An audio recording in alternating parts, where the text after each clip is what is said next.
पाहुयात पुढची बातमी। पालखी सोहळ्यात राहुल गांधी यांनी कॅटवॉक करू नये असं म्हणत माजी खासदार रणजितसिंह नाईक निंबाळकर यांनी टीका केली आहे। राहुल गांधींच्या संभाव्य वारी दौऱ्यावर त्यांनी टीकास्त्र डागलंय।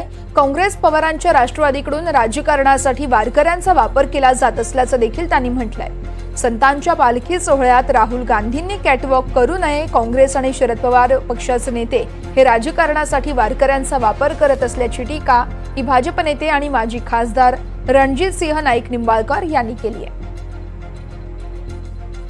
राहुल गांधी येणार, ते पालखीत चालणार।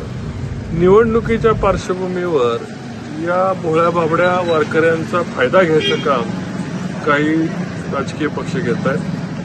यांचा आम्ही जाहीर निषेध करतो।